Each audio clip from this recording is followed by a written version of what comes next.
Bueno, teníamos tiempo sin reunirnos en Aquí no se toma ron, porque como todo el mundo ha experimentado, la pandemia y estos encierros en casa han complicado la agenda. Nadie lo podría haber creído.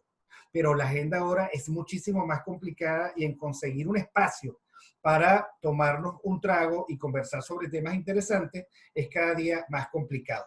Por eso hoy, que estamos grabando 9 de julio del año 2020, agradezco muchísimo la gentileza del profesor José Valentín González, que es profesor en Derecho Administrativo en la Universidad Católica Andrés Bello, que hace, por supuesto, ejercicio profesional, pero además es un pensador hiperprolífico en las redes sociales y un batallador de esos de primera línea en términos de su propia concepción del hombre, de la sociedad y la libertad.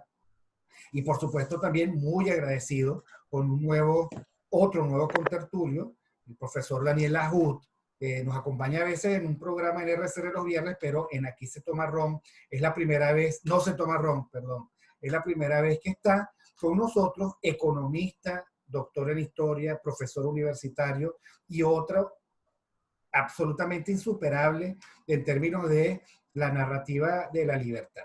Floris Caray, nuestra queridísima socióloga de la casa, ella y yo vamos a terminar alcoholizados si seguimos aquí en este programa. Aquí no se toma ron. Gracias, Flor. La confianza de Asco, le acabo de avisar hace 10 minutos que tenía este compromiso. Y Hugo Bravo. Y Hugo Bravo, que digamos que también es de la casa, nuestro contertulio. Hugo Bravo es tesista, de profesión tesista, y así digamos que lo vamos a entender. Él lo que hace son tesis, doctorado, etc. Entonces es su profesión y nada más. Ahora, yo les tengo a ustedes un desafío, y es el siguiente. Miren, todos somos liberales. Todos tenemos muy en alto el rol del individuo, cuidar su libertad.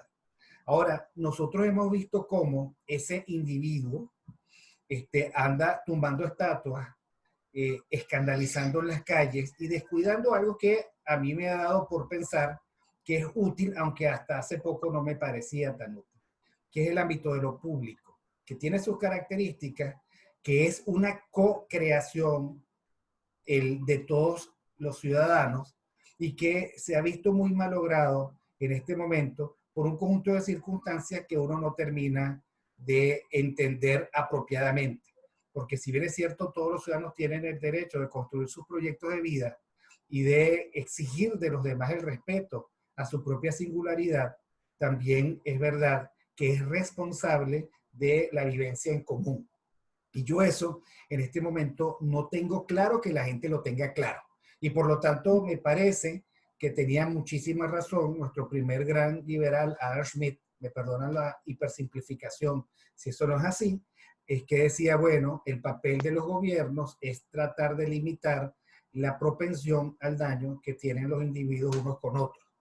Y entonces eso pasa por plantear, bueno, nos estamos haciendo daño así, estamos hiriendo la sensibilidad de los otros por tratar de imponer por la fuerza nuestra propia sus posiciones, nuestra propia percepción del mundo. Bueno, como ustedes ven, no lo tengo claro, pero creo que es muy importante que nosotros conversemos en este ámbito sobre el rol del individuo, qué significa ser responsable, porque ser responsable es un llamado al todos, ¿no?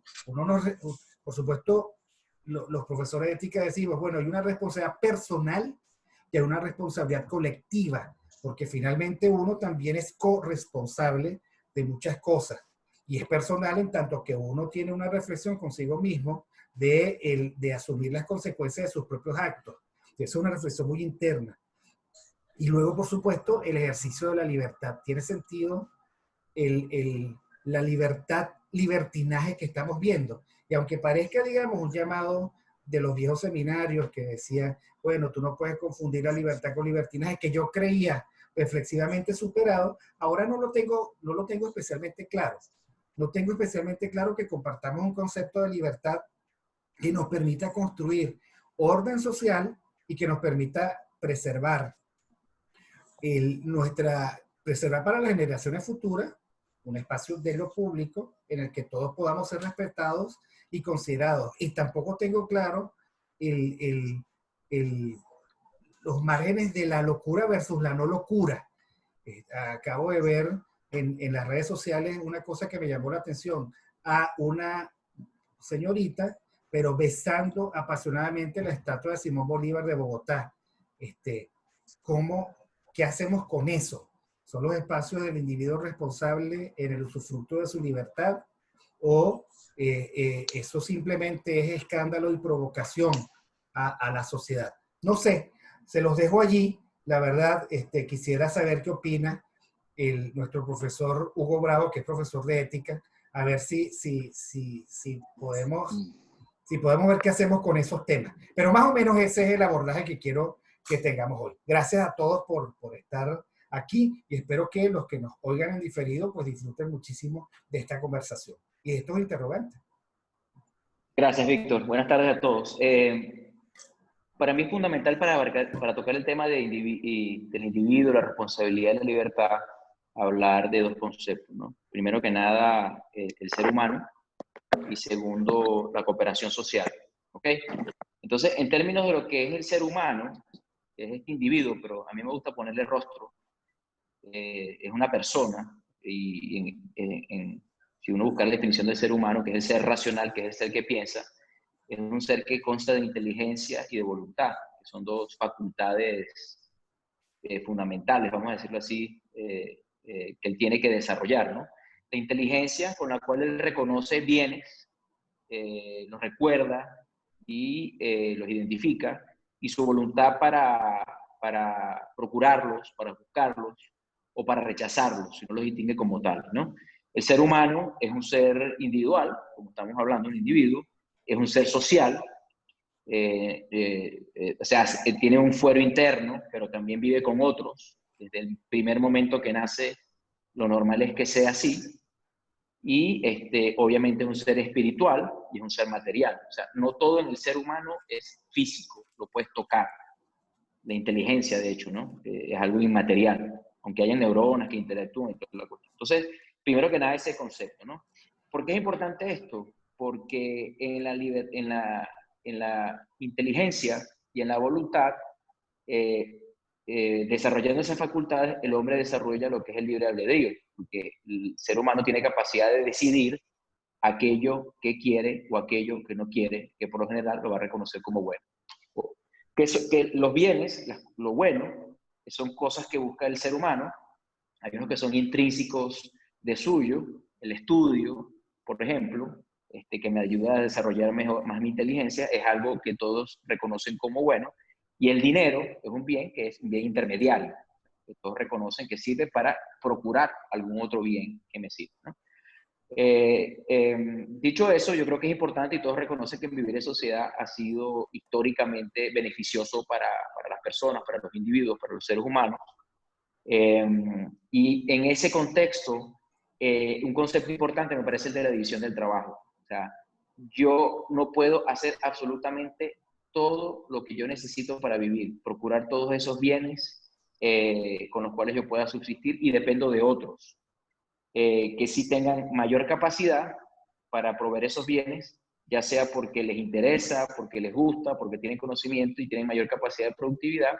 Y en ese sentido, yo produzco unos bienes, otra persona produce otros bienes y surgen los intercambios y por ende la creación de valor. Yo tengo un bien que tú necesitas, lo intercambio contigo por otro bien que tú tienes que yo necesito, y cooperamos en ese sentido, ¿no? Entonces se dan las pautas de la cooperación social en este aspecto o en este sentido de que creamos riqueza. Yo creo bienes y servicios que para ti son útiles y los intercambiamos. ¿Por qué se crea riqueza?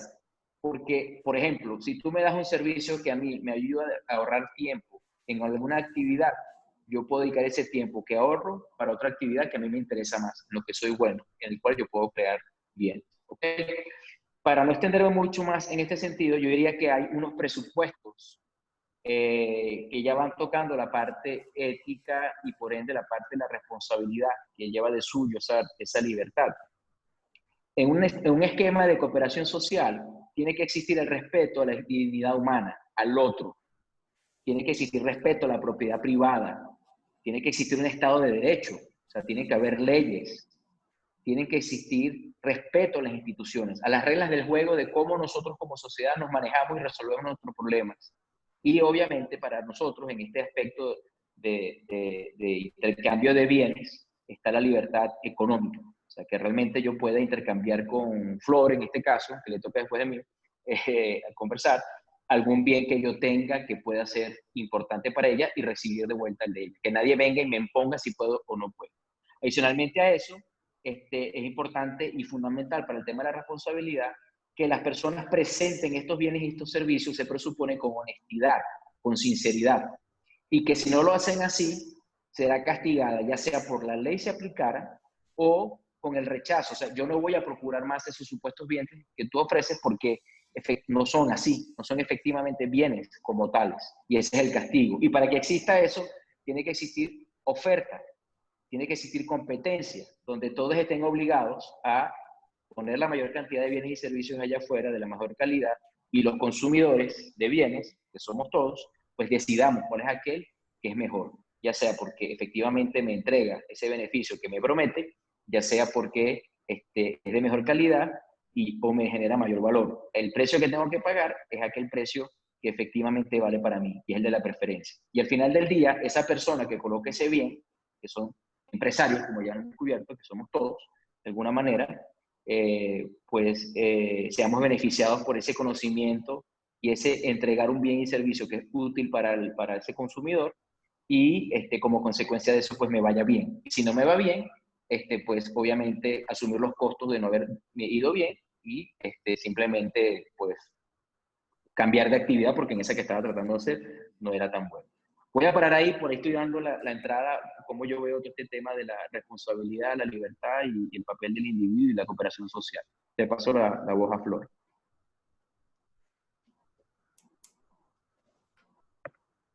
Bueno, agradecida por el espacio y por la consideración para compartir con ustedes. Fíjense, el esquema que da Hugo de lo que es el individuo y su responsabilidad, digamos, pudiera uno ubicarlo en una sociedad ordenada, en una sociedad donde, bueno, están claras las instancias, donde hay leyes y donde el individuo se ha labrado, y me gustó mucho esa parte de lo que es el trabajo, porque creo que lo he dicho en otras partes y en un punto que también en otra oportunidad intercambié con Hugo, que es el tema, que es lo que hace el individuo una persona. Y tiene que ver con dos elementos que el chavismo desde un principio, bueno, se planteó muy bien, que era para desalmar al individuo, bueno, trabajar lo que era la educación y trabajar lo que era el trabajo, valga la redundancia, o afectar lo que es el valor de trabajo. En el tema de la educación, yo estuve revisando en una oportunidad la Ley Orgánica del Trabajo, y en la exposición de motivos quedó claro cuál era el proyecto existencial del chavismo, que era destruir al individuo.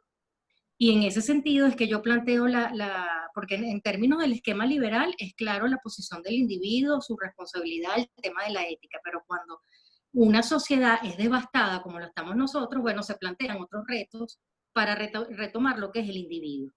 Entonces, el chavismo, la educación la convirtió en un espacio de ideologización y de quitar todo el tema de los valores del venezolano, y por otro lado, el trabajo lo convirtió en un espacio para las lealtades, no para ese valor sublime, espiritual de lo que es el trabajo, a partir del cual el ser humano da sentido o parte del sentido de su existencia. Entonces, hoy, ¿cuál es el individuo para pensarlo en términos de lo que es la Venezuela de hoy? Cómo recuperamos un poco ese esquema que Hugo planteaba, porque cuando vemos estos esquemas o esta vocación totalitaria que estamos viviendo, que precisamente es eliminar todas las distinciones de lo que son de lo que es el individuo en su singularidad, de lo que es el individuo en sus intereses, en sus preferencias, en sus elecciones. Simplemente convertir a todos en una masa inerte, y por eso es la educación y el trabajo desaparecido como valores sublimes del desarrollo espiritual de los seres humanos. Crear esa masa inerte, crear esa masa donde no tengan intereses y donde no hayan unas preferencias, sino que tengas que ir a un sitio a simplemente a sobrevivir. Y la indistinción, por otro lado, aquí retomando que que Miguel no está, pero lo cito con el tema del ecosistema, bueno, esta indistinción crea que la manera de sobrevivir de los individuos sea a través del crimen. Entonces, esa indistinción totalitaria elimina lo que es la percepción del individuo en términos de su responsabilidad. Simplemente entras a jugar en un partido o en un juego del crimen donde tienes que sobrevivir y dejar a un lado todos tus patrones valorativos en términos rantianos que plantean la ética y la libertad en términos de una axiología, pues de un patrón axiológico. Entonces, hoy es difícil y sobre todo voy a complicar un poco la reflexión con el tema de la biopolítica, porque hoy casi que el individuo estamos hablando de individuos virus. O sea, ahorita, además de esta complejidad de ausencia axiológica y de esta construcción o eliminación del individuo para convertirlo en una masa, y en una masa que juegue en lo criminal, pues está el tema del virus y de todo lo que implica el distanciamiento, no este distanciamiento para protegernos, sino la atomización y por lo tanto cómo pensamos lo común a través del miedo, del terror y precisamente del no contacto y por lo tanto de la no responsabilidad con el otro, que es parte también de la reflexión que planteamos en esta conversación de hoy que nos invitó Víctor. Entonces, bueno, es un individuo desdibujado en su particularidad, casi que interpelado y obligado a participar de un sistema o un ecosistema criminal y que además tiene que plantearse que su vida está en manos de un sistema totalitario que, bueno, le está restando o eximiendo de la responsabilidad de un vivir en común. Es un poco lo que yo estaba planteando. Le iba a dar el pase al profesor Daniel, pero no sé si tuvo una falla técnica y entonces José Valentín pudiera entonces tomar la batuta. Daniel está. Ah, Daniel sí. está, Ah, sí lo veo, sí, sí. ok, entonces el profesor Daniel para continuar la reflexión.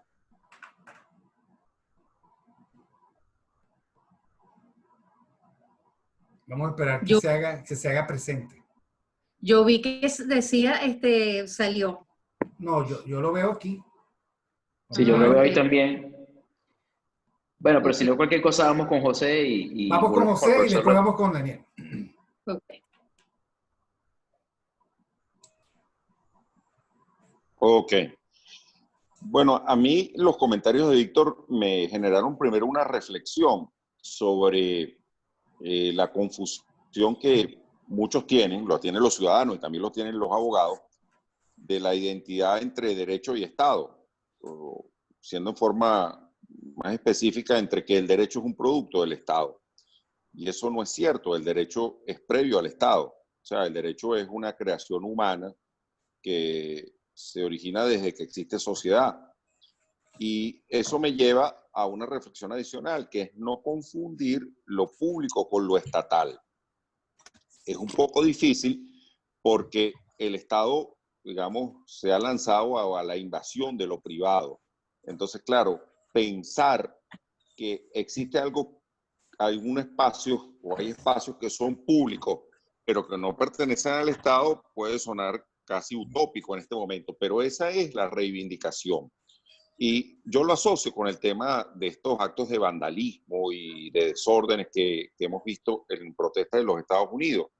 Pues se realizan actos de protesta, actos de vandalismo, se causan daños en espacios públicos, pero son espacios públicos que están administrados, cuidados, resguardados por el Estado. Y aunque la mayoría de los ciudadanos sientan rechazo por ese tipo de actuaciones, sin embargo entienden que ellos no son responsables de esos espacios porque esa responsabilidad la ha sido entregada al Estado. Entonces, el rol de los ciudadanos es muy limitado, o lo que ellos entienden que pueden hacer es bastante limitado. Por supuesto que eso es un proceso y no se puede saltar de una etapa a otra. No podemos pedir que en medio de esta protesta los individuos salten a enfrentar pues, el asalto de los espacios públicos por parte de estos vándalos. Pero si pensáramos en una sociedad en la cual el Estado no hubiera invadido lo público y hubiera estos espacios públicos que estuvieran bajo el control, digamos, bajo el cuidado de la sociedad civil, de entidades privadas, es muy probable que tuviéramos un resultado diferente. ¿Por qué? Porque habría una mayor conciencia por parte de quienes rechazan esos actos de vandalismo de que tienen que organizarse o de que deben haber organizaciones para responder a esos actos de vandalismo de los espacios públicos por parte de estos sujetos. Y podría haber también un sistema de sanciones, que son sanciones jurídicas, aunque no sean sanciones que emanan de órganos del Estado. Sin embargo, sucede como sucede en otros casos. Una vez que el Estado asume la responsabilidad, el privado se retira y entiende que su rol, aunque pueda estar indignado ante lo que está sucediendo, no existe. Hemos visto, por ejemplo, y claro, yo sé que esto suena siempre escandaloso porque la gente, hay un código de lo políticamente correcto, pero hemos visto manifestaciones extremas de defensa de lo privado en este tipo de actuaciones vandálicas. Hemos visto propietarios de pequeños negocios que ante el intento de que sus negocios sean atacados o destruidos, bueno, han recurrido al uso de las armas, que es un tema muy polémico incluso en los Estados Unidos. Yo no estoy hablando de que hubiera una policía armada privada en defensa de los espacios públicos, sino que una sociedad más sana hubiera dado origen a un tipo de instituciones no estatales que hubieran servido de contrapeso ante esto.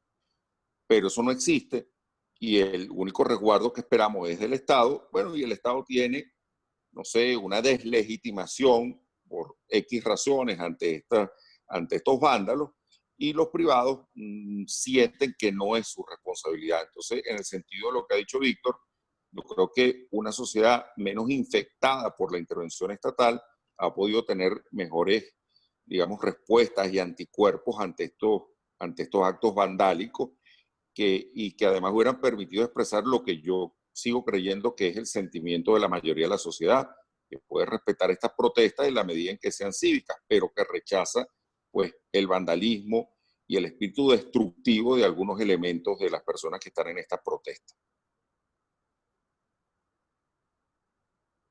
Ahora sí le toca a Daniel Lauro. Profesor, ahí viene.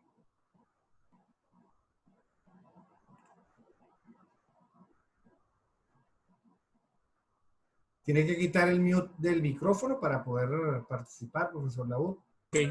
Sí, cierto, cierto. Yo mismo lo había apagado porque para evitar el ruido.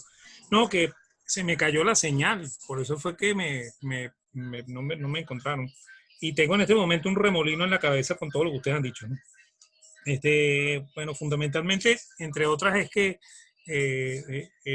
Víctor metió a Adam Smith aquí y Rothbard tiene problemas serios con Adam Smith y su calidad de liberal.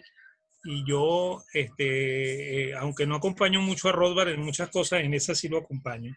Okay. No en el repudio radical a Adam Smith, pero sí en que Adam Smith de verdad no es liberal. Okay. Y ese tal vez es uno de los grandes problemas de la filosofía liberal, ¿no? De que le hemos asignado calidad de liberal a algunas personas que no lo son. ¿Okay? Bueno, también el resumen de Hugo, porque me recuerda mucho a la escuela austríaca y quiere decir que el pupilo está leyendo bastante de escuela austríaca, o por lo menos ha leído bastante de escuela austríaca y se le sale, ¿no? Y bueno, yo voy a tomar ese tema de la intersubjetividad que metió Hugo Bravo, porque yo creo que eso es lo verdaderamente importante en el liberalismo. Pues el liberalismo, por supuesto que es una exaltación del individuo, pero del individuo dentro de la sociedad, ¿no? Pero no visto como lo ven los que no son liberales, de una sociedad número, una sociedad anónima, sino una sociedad conformada por los mismos individuos, ¿no?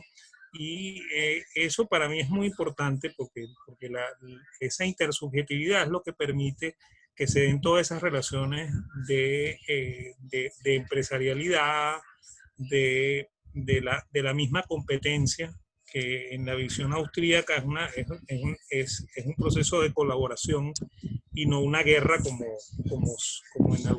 en algunas escuelas de, de administración se pretende hacer con el Sun Tzu y con la planificación estratégica, ¿okay? Sino que es de verdad colaboración pura, pues, y en eso yo me acuerdo mucho de mi papá, que en paz descanse, porque papá tenía sus competidores, algunos de ellos libaneses como él y otros judíos, ¿okay? Y el viejo era muy amable con ellos, ¿no? Y a mí me sorprendía mucho, y más me sorprendían las cosas que decía el viejo a veces, ¿no? Porque el viejo no le gustaba hacer negocios con sus paisanos, ¿no? Porque decía que los paisanos eran más tramposos y que los judíos se portaban mejor con él porque probablemente tenían miedo de su lengua. Entonces, bueno, eso me asalta en este momento, ¿no? Y con respecto a lo que dice José Valentín de lo público y lo privado, ¿okay? Yo siempre insisto mucho en clase con los alumnos de decirle que público no significa del Estado, ¿no? Que público significa que puede ser de todos, pues, ¿ok? Y de hecho pública es la bolsa, ¿ok? Y públicas son las acciones que se cotizan en la bolsa, ¿ok?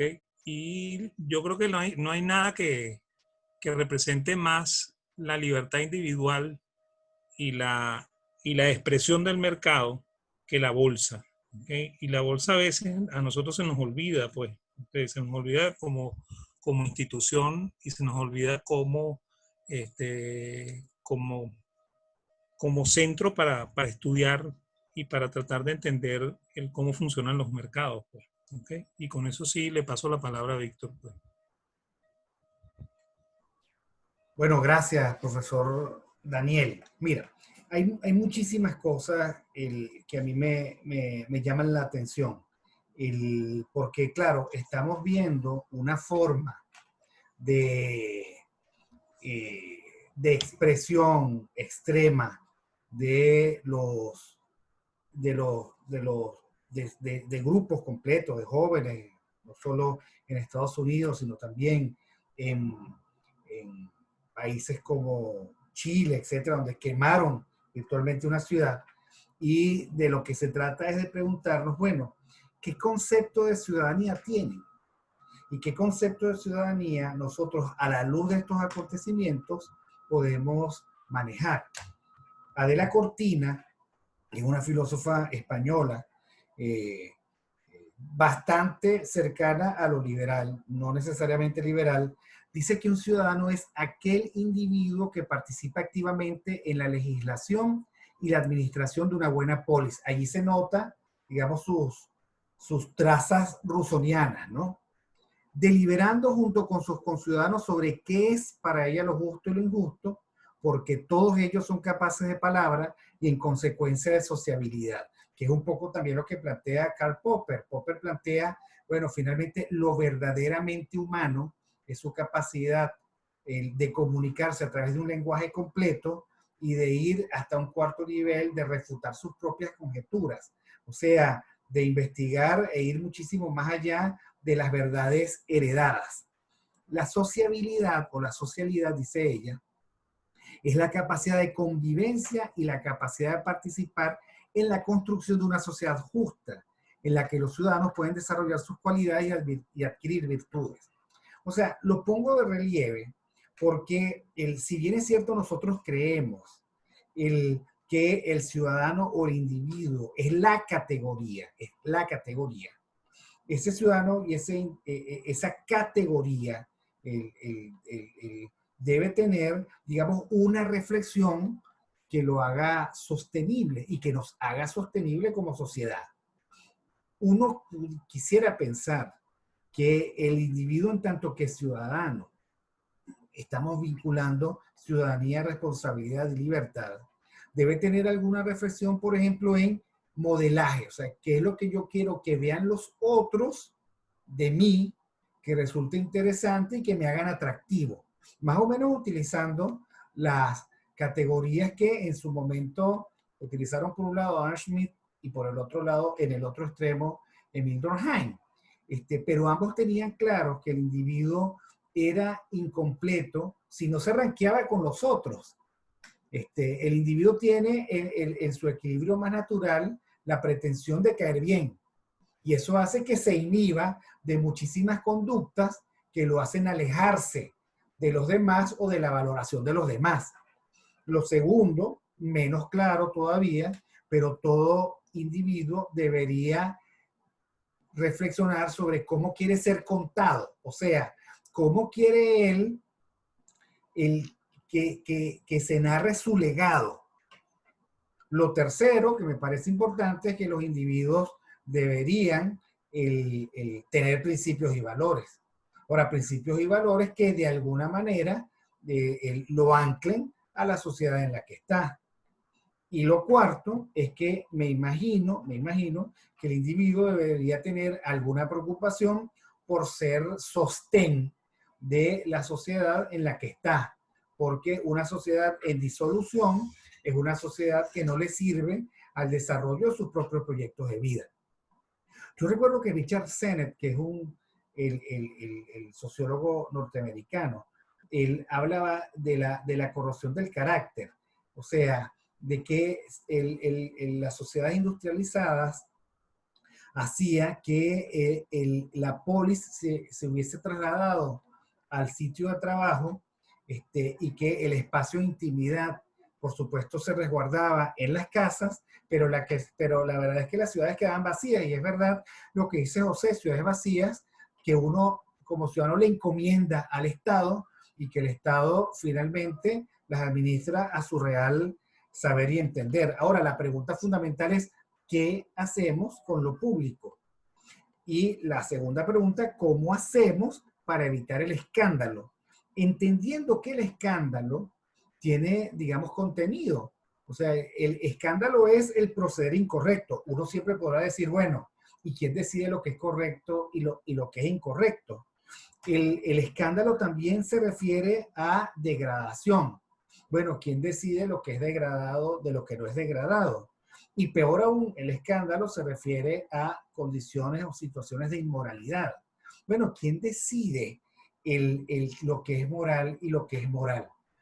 Eso no es algo que tengamos perfectamente resuelto los liberales, pero es algo que nos incrimina en la práctica social de todos los días. Nos guste o no, hay situaciones que son calificadas y que uno sabe que son procederes incorrectos. Yo siempre recuerdo en mi época de profesor de LOCAP que yo le preguntaba a los jóvenes qué era lo que no aceptaban de sus parejas. Y los jóvenes de esa época decían, bueno, mira, lo único que no aceptamos de nuestra pareja es que nos engañen. O sea, ocultar es traicionar, decían.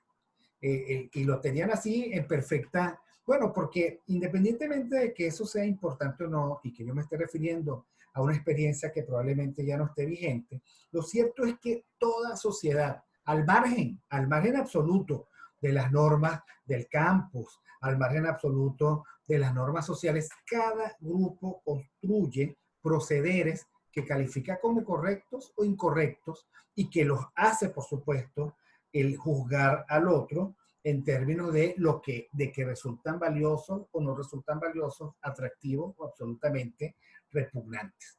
Entonces, yo sigo muy complicado en esto, porque claro, yo no estoy hablando del modelo del hombre responsable que se tranza en el mercado y que, por supuesto, se cree competitivo. Estoy apreciando un momento social en el cual no pareciera que aquel que tuvo una estatua tenga un proyecto que me vincule, que se vincule conmigo, ¿ok? Que sea un proyecto el que ellos me puedan explicar cuán sostenible es o qué buscan tumbando estatuas.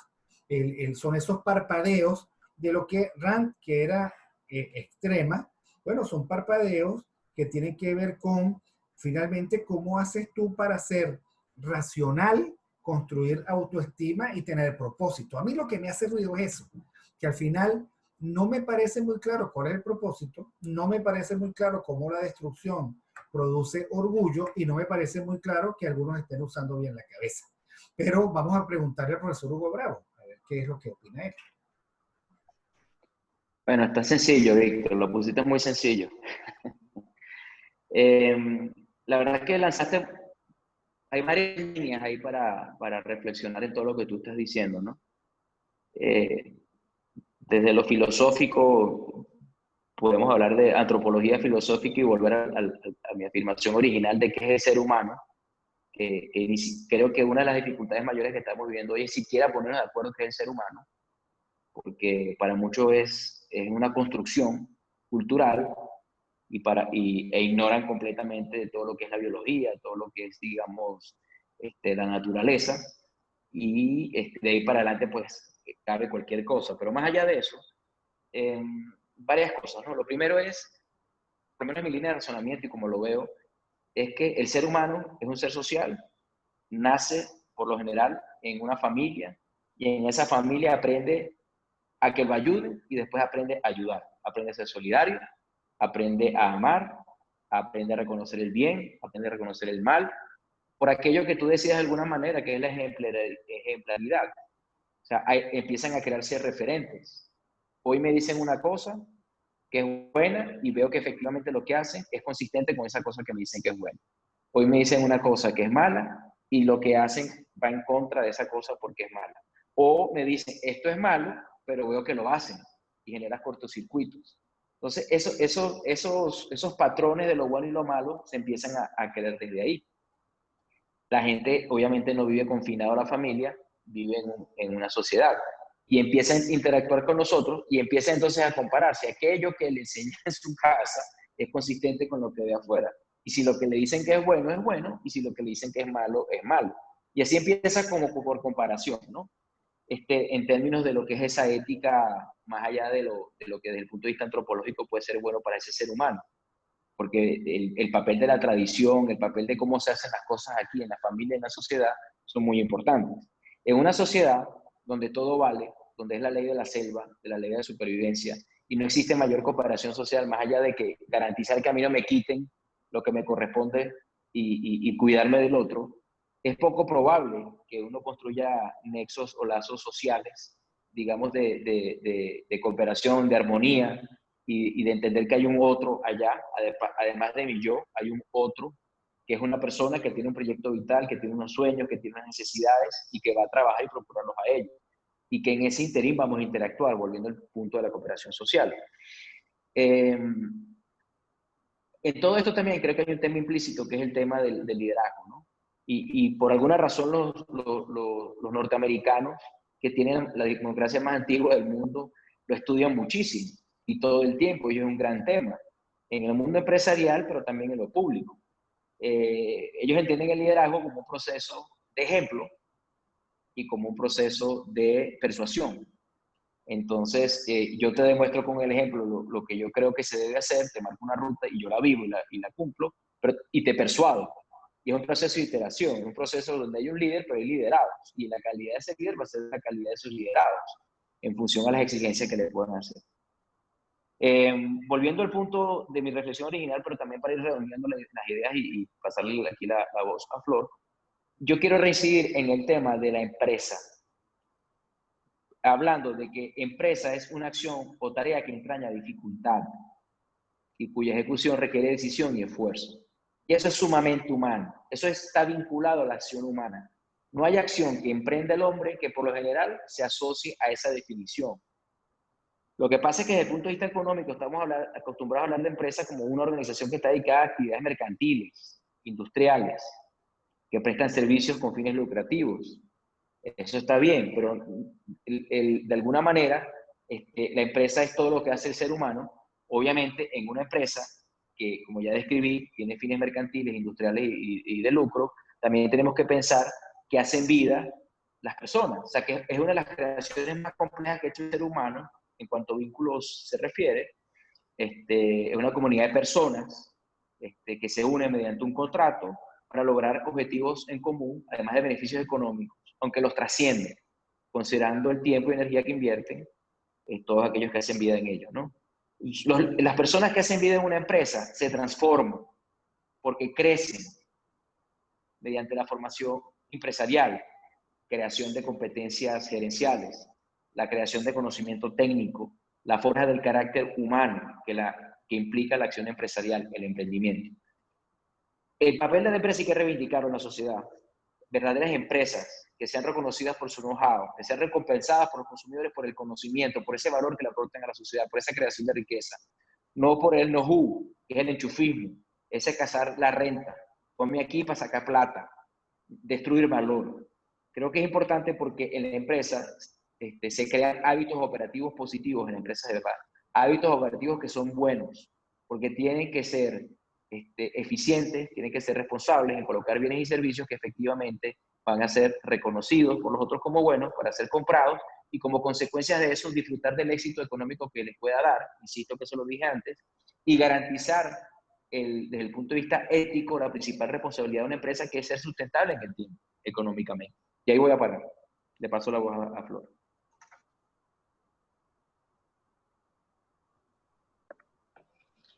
Bueno, aquí me conecto un poco con la reflexión en esta segunda tanda que hizo Víctor con respecto, bueno, a los desastres que estamos viendo en el mundo, porque bueno, Venezuela ya es un desastre en sí mismo, pero no estamos viendo los desórdenes o estos aspectos que pasan en estas sociedades democráticas libres, que bueno, están pasando por estos procesos civilizatorios de destrucción.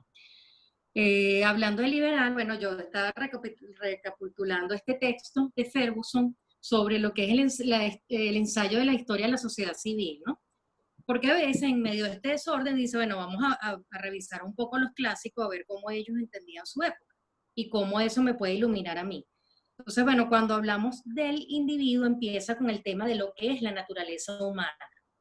Y no es que yo quiero irme, bueno, al origen pero yo sí creo que en este momento disruptivo que estamos viviendo en la humanidad, nosotros estamos como en un paréntesis ahí distinto, pero igual nos está tocando, que es el tema axiológico, o sea, cómo estamos nosotros comprendiendo nuestros procesos. Por lo tanto, no es un dato que el individuo sea per se responsable y ético. Aquí está pasando algo con los individuos y es el ejemplo que daba Víctor, bueno, ¿qué está pasando con esa chama que, bueno, le provocó besar una estatua? Entonces, bueno, hay algo que se está afectando en la naturaleza del ser humano. Hay unos temas de autoconservación. ¿Qué está pasando allí? ¿Qué es lo que une? Y entonces ahí entra, yo diría que además de lo público es lo común. ¿Qué es lo común entre los hombres? El tema de la intelectualidad, de la ilustración de las sociedades, el sentimiento moral y la felicidad de las naciones. Cuando yo empiezo a leer como estas grandes nociones que han guiado la construcción de la civilización, en particular o sea, la civilización occidental, uno dice, bueno, eso es lo que está trastocado. Cuando yo veo a estos chamos que no saben que, bueno, ser hombre, que es ser mujer, bueno, el transgénero, o sea, todo esta disrupción de las tradiciones, de la propia naturaleza del ser humano, de cómo se está debatiendo o no la riqueza de las naciones, el tema de la libertad y no del libertinaje. Cuando uno ve todo este recorrido, dice, bueno, hay un tema axiológico fundamental que se está pasando por alto y que es donde creo que nosotros tenemos que centrarnos para luego hablar de lo común, o sea, que es el individuo en su entorno común, cómo entiende lo que es ese sentimiento moral que me hace ser con el otro de una determinada manera, no destructivo, sino, bueno, en términos de la autoconservación, en términos de crear el mundo, en términos de abonar los valores civilizatorios, de la libertad, del respeto al otro, de la dignidad y el tema de los derechos, que también vemos la manipulación de los derechos. El tema no es un dato, y aquí todo el tema de la filosofía del derecho, o sea, ¿qué es un derecho? Y aquí hay otra tergiversación que vemos, que es la ideologización precisamente de esos derechos. El tema que si tenemos derecho a la educación, al trabajo, ¿no? Nuestro principal derecho es el de la vida, de la propiedad y el de la libertad, en términos liberales, pero cuando uno lo ve es de la vida propia.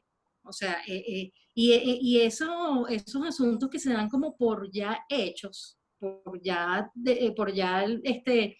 digamos, no los tenemos que revisar, creo que ese es el gran compromiso que tenemos para pensar el tema del individuo en su vida común, en sus espacios públicos y de cara a la destrucción que pareciera que es una destrucción civilizatoria. Entonces, bueno, ¿hasta qué punto que entendemos ya lo que es el individuo, la responsabilidad, lo común, lo público y todo el tema de la moral, que es lo que yo creo que está maltrecho? El tema del vacío axiológico y de esta, no sé cómo decirlo para que no suene esotérico, pero tiene que ver con el espíritu, con el desarrollo espiritual, pero no desde un punto de vista religioso, sino esa parte que me hace a mí, bueno, cómo entiendo la vida del otro, porque yo le quito la dignidad a una persona y se la doy a algo que no existe. Entonces, esa tergiversación axiológica parte de un tema del desarrollo espiritual de las naciones, de ese sentimiento moral de las naciones, que no es porque estamos despojando al individuo, sino es dándole un contexto valorativo, porque el individuo no está solo, el individuo es individuo y tiene responsabilidad porque está junto a otros. Es un poco por ahí, lo dejo hasta allí, que me extendí. Bueno, no sé, ya mantenemos el orden Sí, mantenemos el orden anterior. El inicial o el que se dio por le toca a José Valentín y después a Daniela U. Valentín. Bueno, yo hoy estoy muy hayekiano, así que voy a tener que escribir también por qué no soy conservador. El profesor Lahut me va a regañar porque yo normalmente es otra la tendencia que muestro en mi charla. Mira, la sociedad es un orden espontáneo y hay muchos subórdenes espontáneos en la sociedad. Y para la sobrevivencia del ser humano, para la evolución de la sociedad, se genera una serie de mecanismos, tradiciones, creencias, códigos morales, que son los que permiten que esa sociedad avance y vaya progresando. Y en esos códigos morales pueden manifestarse a través de la religión, por ejemplo, pero no necesariamente a través de la religión. Hay muchos elementos que permiten, digamos, contener esa tendencia que el ser humano puede tener en algún momento hacia la violencia, hacia la destrucción. Entonces, eso genera armonía en forma natural. Pero lo que nosotros vivimos es un orden, el orden espontáneo de la sociedad está interferido por la actividad del Estado. ¿Por qué? Porque el Estado valora negativamente ese orden social espontáneo y trata de modificarlo. Y pues de allí salen dos cosas. O en un proyecto absolutamente totalitario, por ejemplo, como el que hubo en la Unión Soviética, bueno, sale un orden absolutamente artificial, construido, que bueno, es monstruoso. Pero en sociedades occidentales, de las mal llamadas democracias liberales, pues sigue habiendo un elemento importante de espontaneidad, porque sigue habiendo espacios importantes de libertad, pero están muy interferidos por el Estado. Y esa interferencia del Estado genera efectos indeseados, porque asumamos que hay una voluntad, digamos, positiva de quien organiza la intervención, de quien planifica la modificación de ese orden espontáneo de la sociedad y de los subórdenes espontáneos que se generan dentro de la sociedad. Y bueno, de allí se producen cosas espantosas. Por ejemplo, en el caso de la comunidad la comunidad negra, no voy a entrar en ser políticamente correcto y decir afroamericano en los Estados Unidos. El profesor Thomas Sowell, él hablaba de cómo había cambiado la familia negra en los Estados Unidos después de la entrada en vigencia de los proyectos de bienestar de la gran sociedad, iniciados por el presidente Johnson. Estoy convencido que el presidente Johnson tenía la mejor voluntad de ayudar desde su perspectiva no liberal a las comunidades negras y a las comunidades y a las familias blancas pobres que también existían y existen en los Estados Unidos.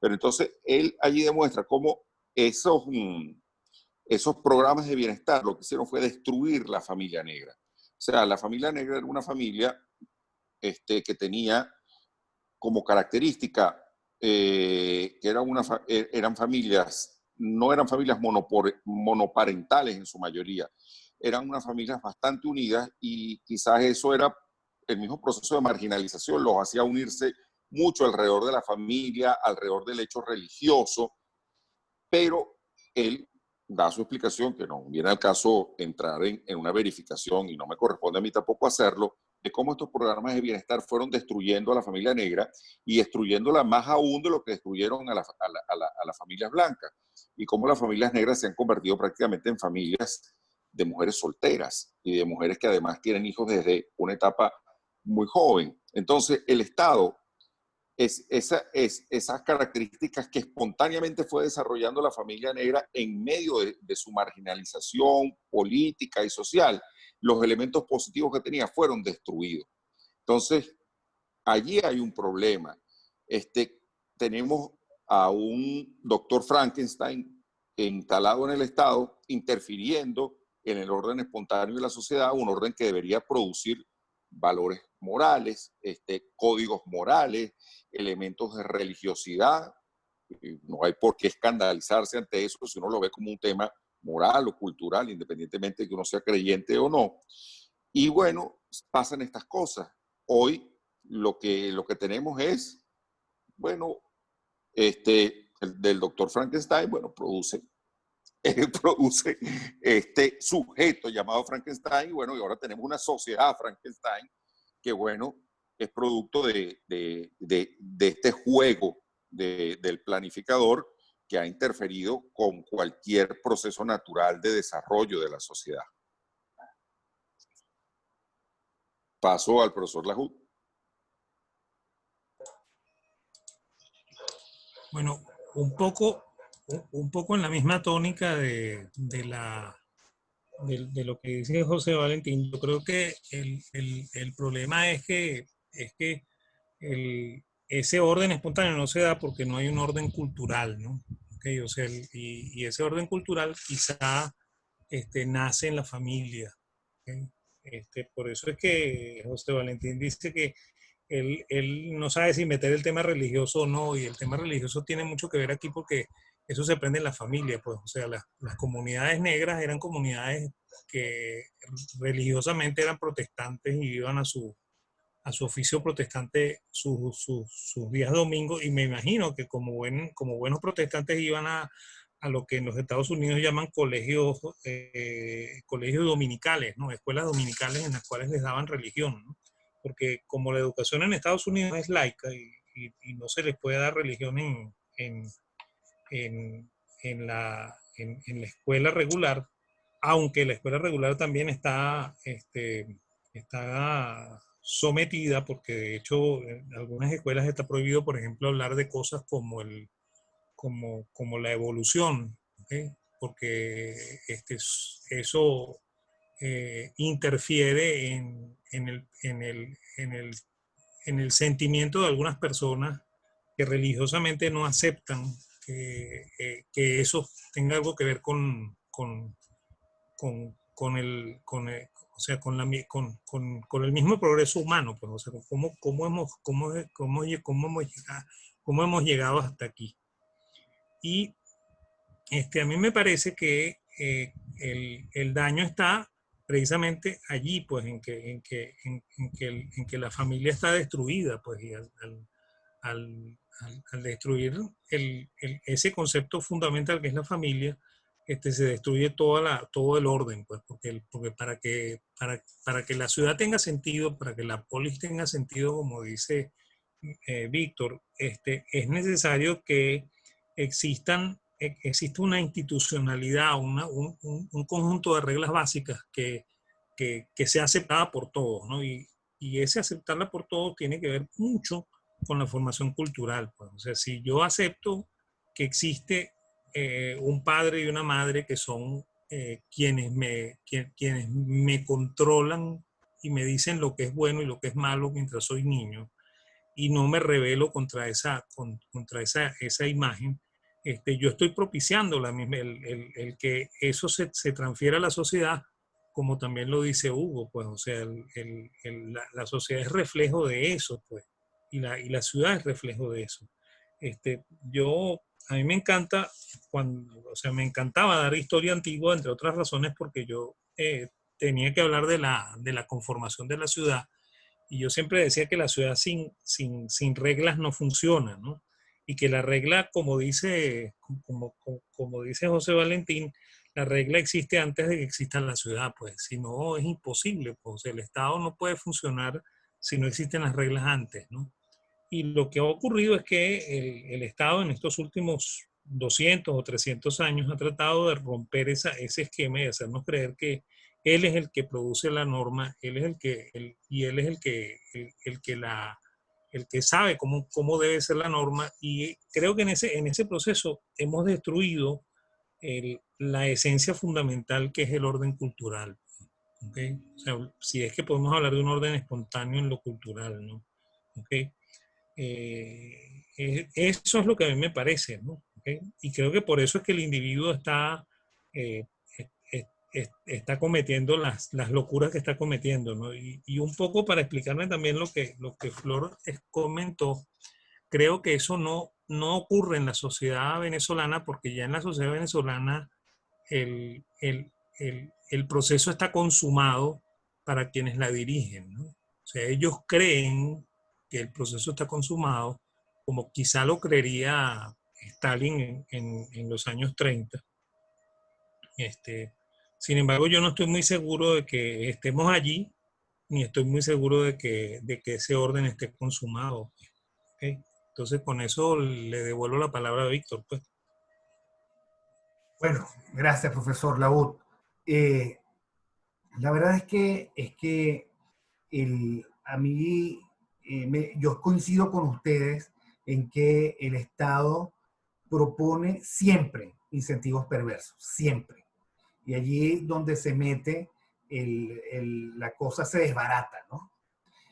Pero pensando, digamos, en esta gente que anda besando estatuas cuando no las quema, recuerdo la frase de un profesor de psicología de belleza, ahorita no recuerdo su nombre, que decía en uno de sus libros que detrás de tanta rabia siempre había una inmensa tristeza.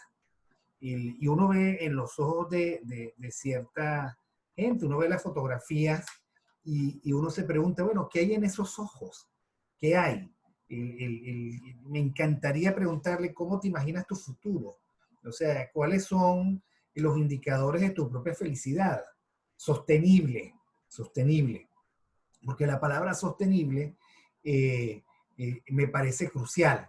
Es sostenible. Cuando tengas 70 años, ¿cómo es que tú vas a ser feliz? ¿Cómo?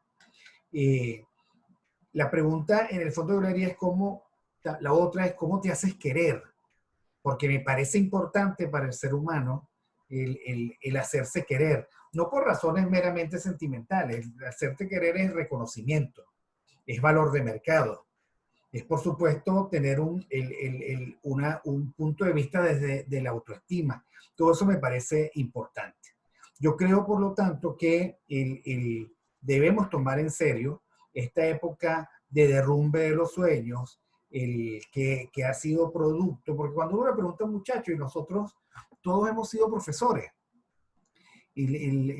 la respuesta del muchacho es, yo no tengo futuro, yo no me veo con futuro. Pero cuando lo dicen, hay por un lado, digamos, una dimensión de resentimiento, y por otro lado, el resultado de narrativas populistas y el engaño de la demagogia del Estado, que por alguna razón se transmitió de una generación a otra, y que podría decirse, bueno, yo, Estado, te garantizo tu futuro. Y cuando uno lee a Jordan Peterson, el 12 reglas para la vida, etcétera, uno se da cuenta, a mí me llamó mucho la atención, decía, bueno, ¿y por qué este hombre insiste tanto en la vida, en el sufrimiento, en las dificultades, etcétera? Y es porque en sociedades no cazarrentistas, nadie te regala el futuro, tú te lo tienes que bregar. Y entonces a mí me parece que un buen enfoque sería volver al quicio de estas cuatro propuestas, o digamos imperativos, quisiera llamarlos yo. En primer lugar, sea cual sea tu proyecto de vida, tú tienes que encarar la vida con todas sus dificultades y sus frustraciones, amparado o ayudado por toda la prudencia que tú hayas logrado acopiar en términos de tomar buenas decisiones, y con toda la fortaleza que tú también hayas desarrollado para caerte y volverte a levantar. Eso es lo primero. Lo segundo, encarar la vida productivamente. entendiendo que tú debes tener la suficiente templanza como no hacer de tu vida la vida loca, como si no hubiese mañana, porque mañana hay, y el coraje también, para entender que esto se hace en competencia con los demás. Y por lo tanto, tú tienes que tener coraje para saber que siempre habrá gente mejor, que tú debes buscar tu número en esa carrera y que sobre la base de ese número y de ese rendimiento en esa carrera, tú tienes un indicador de productividad que tienes que aprovechar de la mejor manera posible. Lo tercero, encarar la vida como un legado. Yo se lo pregunto siempre a mis alumnos, ¿ok? ¿Cómo quieres que te narren? ¿Cuál quieres que sea tu epitafio? ¿Ok? Y eso significa, bueno, tener capacidad de trascendencia que nos conecta con lo espiritual, independientemente de que lo espiritual sea religioso o no religioso, o sea, ser capaz, tener, digamos, esa sensación de que tú importas en el presente, que tú eres el resultado de un pasado que se construyó con muchísima dificultad y que tú de alguna manera te vas a ver reflejado en el futuro. Y lo cuarto, encarar la vida como un proyecto de dignidad. La dignidad para mí, ¿qué significa? Bueno, el construir razones para sentirte feliz, autoestima, el ser tolerante con el otro, de tal manera que tú puedas convivir, y el rechazar la violencia, violencia que siempre creíamos que era o la del Estado, la violencia legítima que iba contra nosotros cuando nos portábamos mal. No, yo me refiero a esta violencia de minorías que se quieren imponer a la fuerza, que yo contra ellas no tengo ningún problema con su agenda y en reconocerlos como tales en su singularidad, pero que me perturba que su agenda sea tan violenta como para dañar el orden social de todos, incluso el de ellos. ¿Será entonces que el orden espontáneo en esta transición signifique tantas rupturas? No lo sé. Vamos a ver qué opina el profesor Bravo.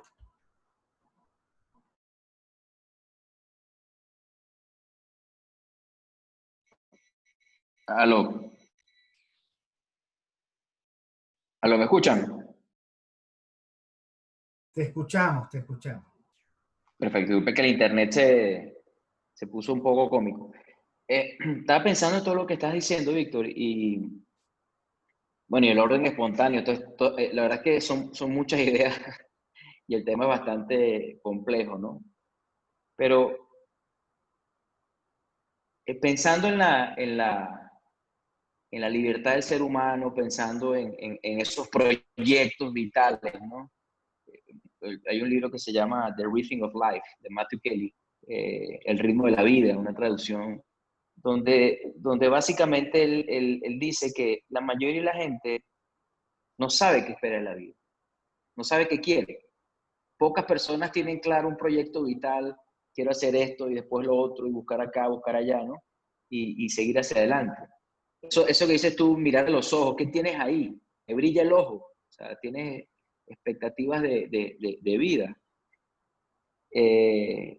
Eso es difícil, ¿no? Digamos, aceptar que esa situación es así, por un lado. Por otro lado, pareciera que toda aquella persona, hoy por hoy, que nace, siente que nace y le deben.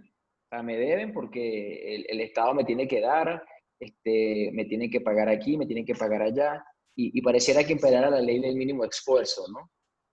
Y se olvida, se pierde la perspectiva que en este orden natural, este orden espontáneo, como explicaba José,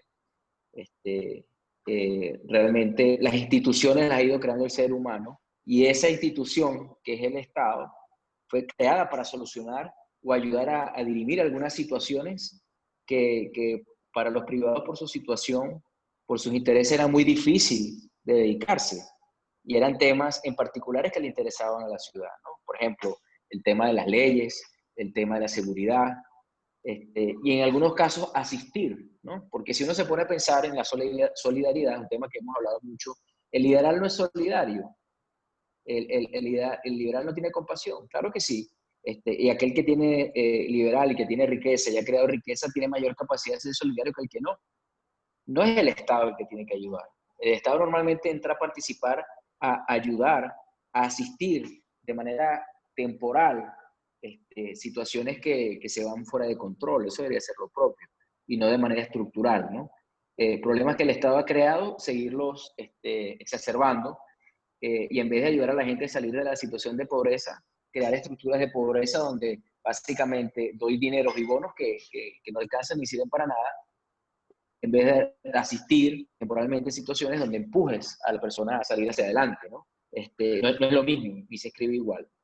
Dicho eso, el rol de la familia en todo esto, claramente tiene que entender, tiene que reivindicar, tiene que una ética del trabajo, del esfuerzo.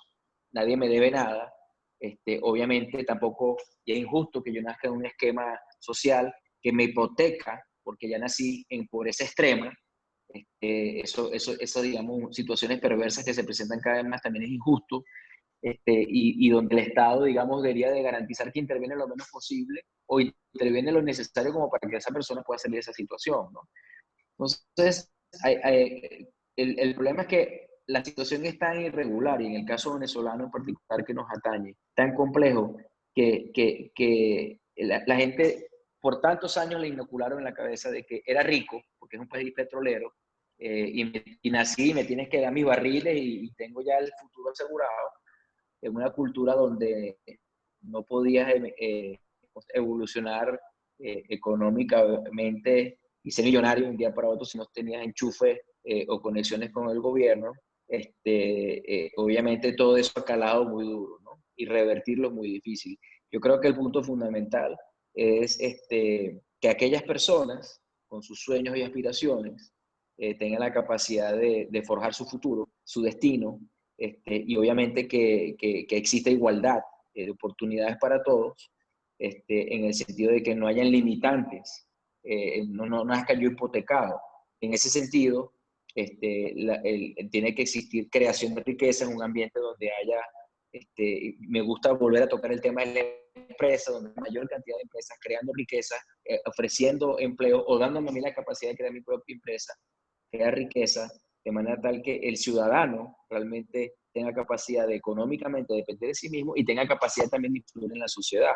Que parte del problema que tuvimos los venezolanos, la generación de nuestros padres, en muchos casos es que se desentendieron de lo público y entendieron que confinándose a lo privado y a su vida particular era suficiente. Y ya hemos visto que no es suficiente. O sea, tenemos que modelar hacia afuera, exigir un tipo de sociedad, ese ejemplo de sociedad en el cual queremos vivir, porque si no, pues obviamente lo malo se trae a lo bueno como tal, ¿no? Entonces, bueno, voy a parar ahí. Creo que el tema de la familia es fundamental y el tema de ese ciudadano, forjarle valores de aquello que es bueno para él, más allá de lo tradicional, más allá sin caer en ser conservador, aunque a mí no me atemoriza en algunos aspectos poder ser conservador, no lo veo malo, creo que es un tipo de actitud, creo que el ser humano tiende a ser de alguna manera conservar, porque quiere conservar lo bueno, por lo general. No necesariamente el cambio es bueno, garantizado, pero también creo en la libertad del ser humano, que es lo propio, ¿no? Poderse forjar su destino, y requiere esfuerzo y requiere responsabilidad para eso. Puedo pasar la voz a Flor. Bueno, sí, definitivamente que hay una acumulación como de temas que estamos como, que están en florecimiento, ¿no? Fíjense, por supuesto, el tema de la familia, el tema cultural que hablaba el profesor Laud, es fundamental y tiene que ver con la cultura, ese sustrato de la cultura y de la familia, tiene que ver con ese desarrollo espiritual de la humanidad. Porque fíjense, yo cuando los escucho digo, bueno, siento que estamos como en un caleidoscopio, entonces a veces siento que estamos hablando de Venezuela, otros de Estados Unidos, otros de la humanidad. El tema existencial que plantea Víctor de la satisfacción de esa satisfacción con uno mismo, uno lo ve que forma parte ahora de la medición de los países. El índice de prosperidad, cuando uno lo revisa, hay un tema espiritual, el índice de la sustentabilidad también tiene que ver con eso. O sea, no es solamente el tema del trabajo y del individuo en su productividad y siendo eficiente, no, hay algo más grande porque de repente si nosotros le preguntamos a los jóvenes de Venezuela, por supuesto que esta catástrofe que vivimos, bueno, los ha impactado directamente, y esa capacidad de soñar, por supuesto, cada vez menos, pero es que ya veníamos teniendo un asunto con el soñar al país y con el tema axiológico cuando vemos el tema del Estado docente. Y ahí me conecto con el desarrollo cultural, el desarrollo espiritual y el desarrollo familiar, porque el tema de la noción de la familia, no el desarrollo familiar, la noción de la familia, porque como dice Kant, el hombre es hombre por la educación, y es todo el tema de la ilustración y el de llegar a ser ciudadano. ¿Quién es un ciudadano? Quien es mayor de edad. ¿Y quién es mayor de edad? El que, bueno, ya ha pasado unas etapas, no solamente emocionales, cognitivas, pero también intelectuales.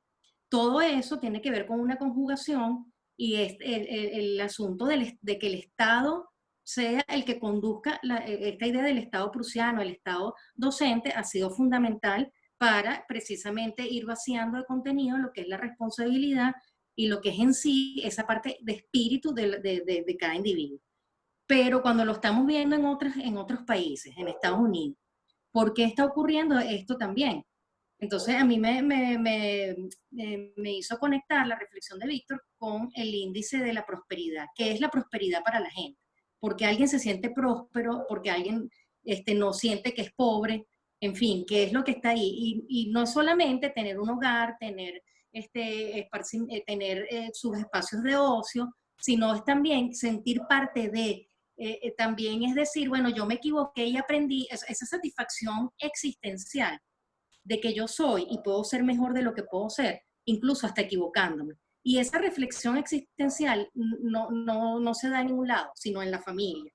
El tema de la academia, atando allí también con lo que es el sustrato cultural, porque yo también creo que esto es fundamental y la izquierda lo ha trabajado siempre, y por eso es tan desastroso en este momento, y vemos este impacto de la izquierda globalista que está en la academia, que está en esa parte de lo que los marxistas hablan ahí se me fue el término, superestructura, que es lo que en sí hace a los individuos. Y ellos trabajan siempre la parte simbólica, la parte educativa, la afectación de lo valorativo, la afectación de las tradiciones, y es justo ahí el trabajo. En un intercambio que tuvimos en una materia en el doctorado, llamó la atención una vez un estudio que hubo, bueno, porque los occidentales están viendo y se están yendo al ISIS. Bueno, es que los chamos tienen un tema de vacío, de identidad, no sienten reconocimiento, sienten que su particularidad, y uno ve todas estas agendas de la diversidad, no está siendo tomada en cuenta por esta sociedad que es homogénea, que no distingue las preferencias. Entonces, ese es un asunto que llama mucho la atención, ese sustrato espiritual y cultural que está haciendo una insatisfacción existencial en las personas, que hacen preguntarse por lo que es la prosperidad. De hecho, también en el mundo organizacional, incluso se está hablando de una inteligencia espiritual. ¿Por qué? Porque está siendo un tema fundamental en las economías, en el desempeño de las organizaciones, en el tema de las estructuras, en la descomposición de la estructura familiar y todo lo que es ese sustrato axiológico de las sociedades. Porque tú dices, bueno, aquí es, y como decía el profesor Lau de mi intervención, sí, aquí tenemos una vocación totalitaria que ha arruinado muchas de las expectativas de sueños de muchos, aunque ya eso venía.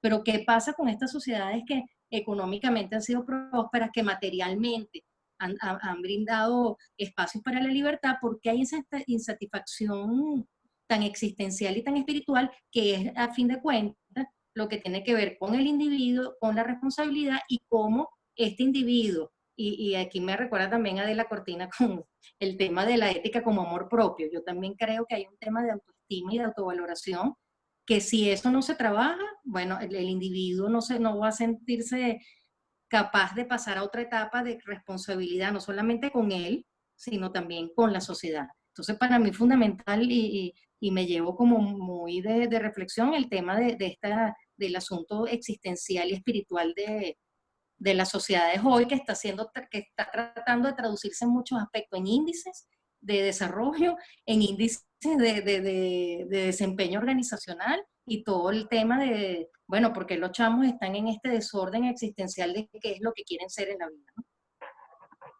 Y bueno, José Valentín, te paso allí la batuta. Sí, fíjate, a riesgo de, yo debo aclarar que yo no soy creyente, soy agnóstico, pero recuerdo que Mario Vargas decía que para él era muy difícil imaginar que una sociedad mayoritariamente podía vivir sin un anclaje religioso.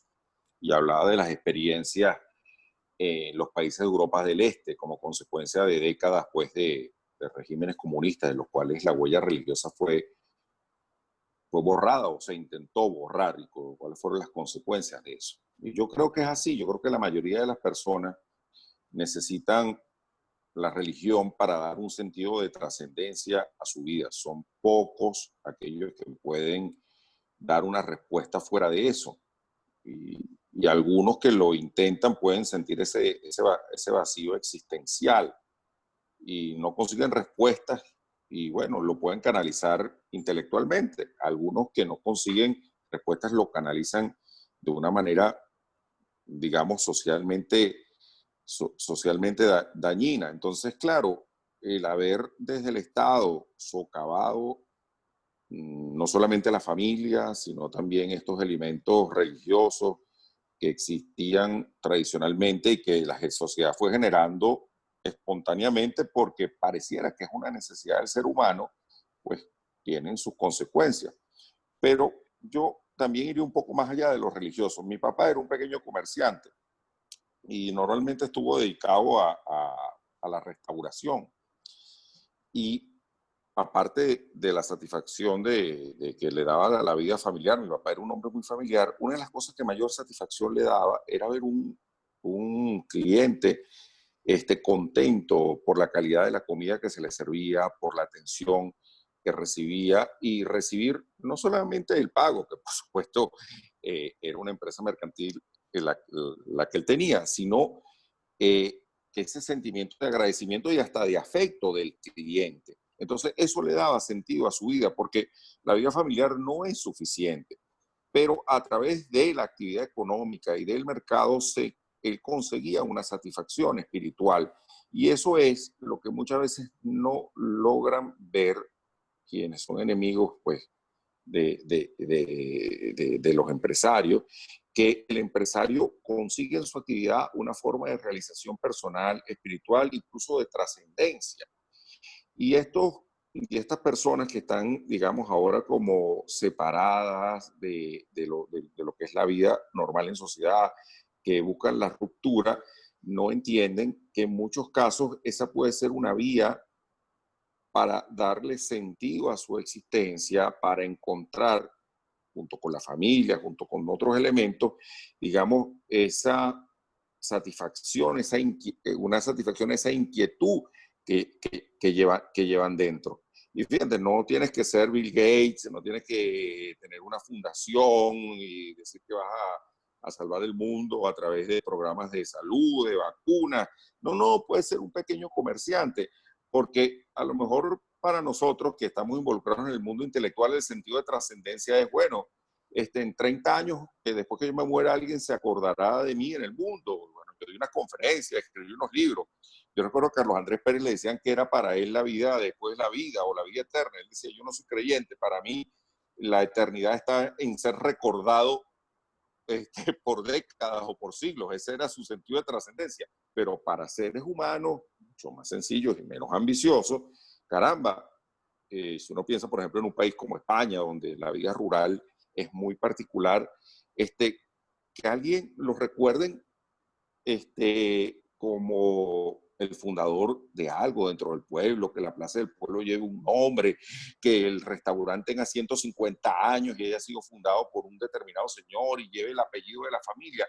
Eso le da plenitud al ser humano y también hay plenitud a través de esa actividad que se da en el mercado. Y eso es algo que quienes están llenos de prejuicios no pueden comprender y que nuevamente la interferencia del Estado ha impedido que la mayoría de las personas lo perciban.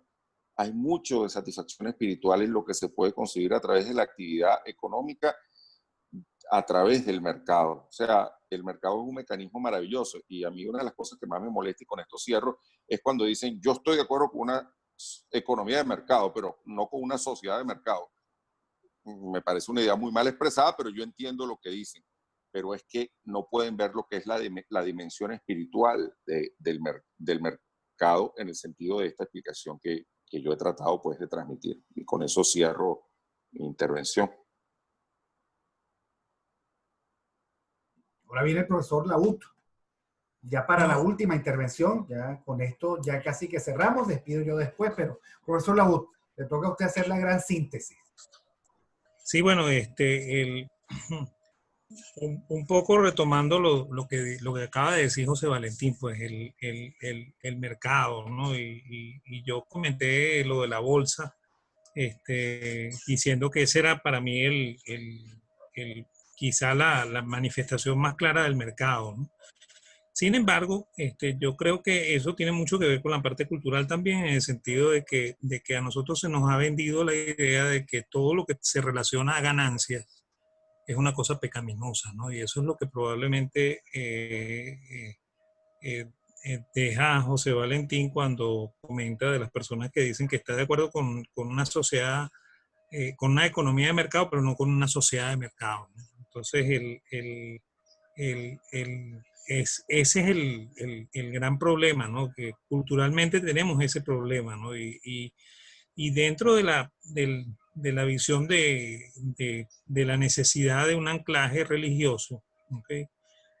Me pongo a pensar un poco en el mismo tema siempre de la historia antigua. A mí me gusta mucho la historia antigua y yo siempre bromeaba con los alumnos cuando daba esa materia diciéndoles que los griegos no tenían como nosotros los occidentales, un concepto de que cuando uno se moría se iba para el cielo o se iba para el infierno, ¿no?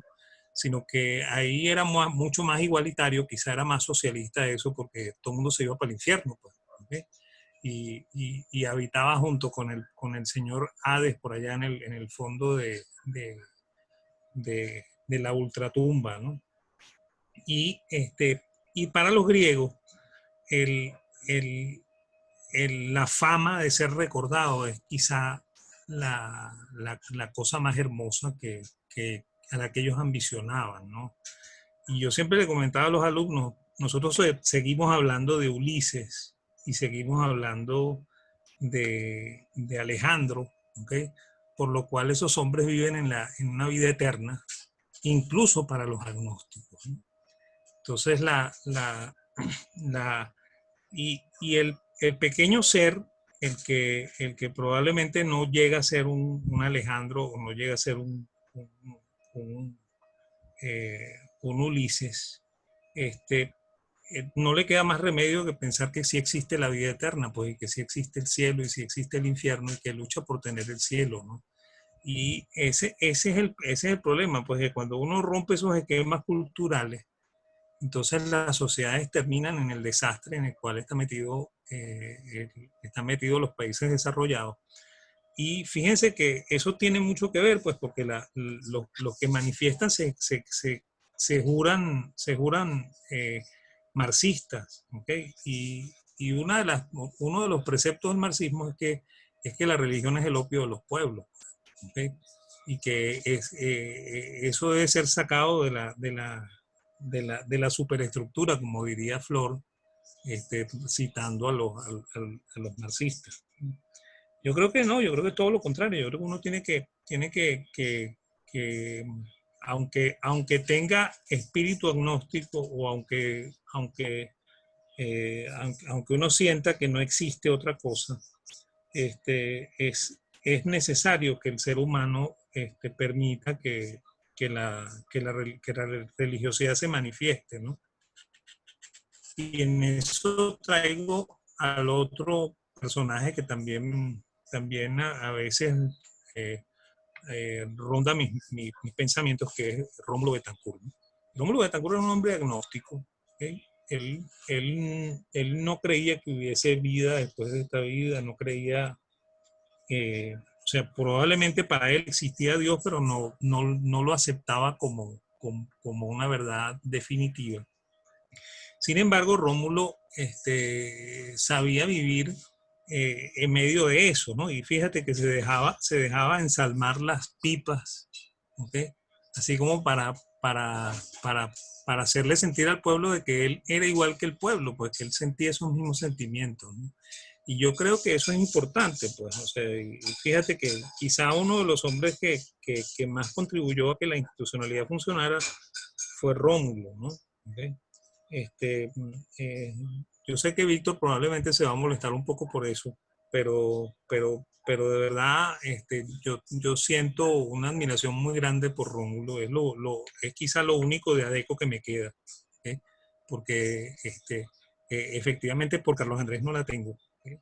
O sea, no siento el mismo aprecio por el gocho que sentía, que siento por el,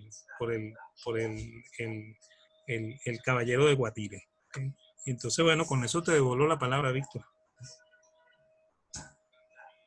Bueno, yo creo bueno, yo en primer lugar comparto contigo mi admiración por Rómulo. Yo creo que Rómulo, ojalá en este momento tuviésemos Rómulos, tuviésemos una generación tan valiente como la generación del 28 y tan madura. Yo, por ejemplo, recuerdo en las memorias de Rómulo cómo él aprendió inglés. Creo que lo aprendió en Curazao, a oscuras, en una torre donde pasaba frío. O sea, Rómulo, si resucitara hoy, se escandalizaría de las condiciones del exilio, de la sufriente clase política venezolana contemporánea. Cosa que ni él, ni Andrés Eloy Blanco, ni ninguno de ellos que salieron tuvieron oportunidad. Pero en fin, yo creo que ha sido una aproximación al tema muy valiente y muy valiosa. No es un tema fácil, el tema de vincular, de redefinir o de replantear o de llamar la atención sobre el individuo en tanto que ciudadano, responsable y libre, y en tanto que es además copartícipe de la construcción o de la destrucción de un orden social. Hay muchísimas cosas que hay que decir al respecto. Yo rescato, por ejemplo, la idea de que tal vez, y yo no me percaté de esto hasta que no los escuché a ustedes, el Estado ha provocado esto que ahora nosotros repudiamos. El castrar al individuo de eso que tenían nuestros padres, ¿no? Salían todos los días a trabajar y ellos sabían que no tenían ninguna otra oportunidad que esa. Y que su vida era del tamaño de su capacidad productiva.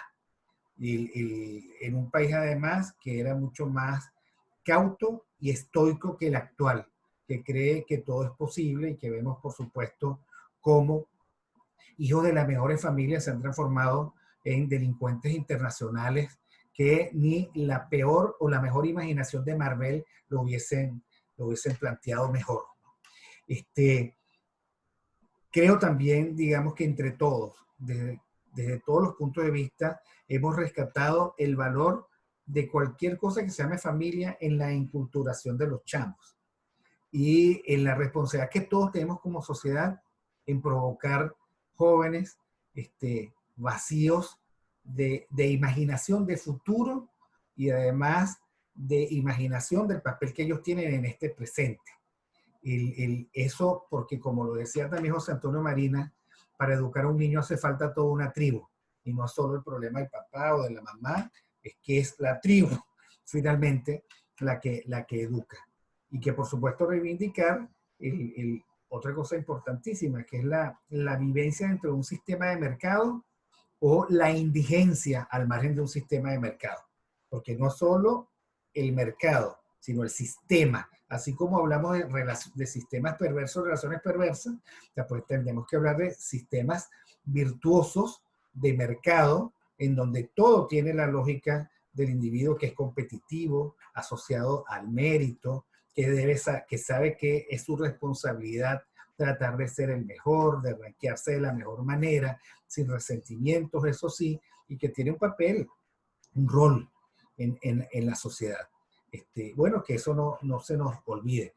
Bueno, pero yo les quiero dar además mis mejores y mayores agradecimientos al profesor José Valentín González, de quien es un placer incorporarlo a esta iniciativa, al profesor Daniel Lahoud, a quien nosotros queremos tanto, y que nos acompaña muchos viernes. Mañana tiene el día libre, profesor. A Hugo Bravo, a Floris Caray, y los que no pudieron participar hoy, porque bueno, la agenda es complicada, aún en tiempos de pandemia. Muchísimas gracias a todos, gracias por la participación, gracias por prestarnos y proponer sus reflexiones, y espero que a todos los que nos oigan les guste muchísimo esto que hemos dicho aquí.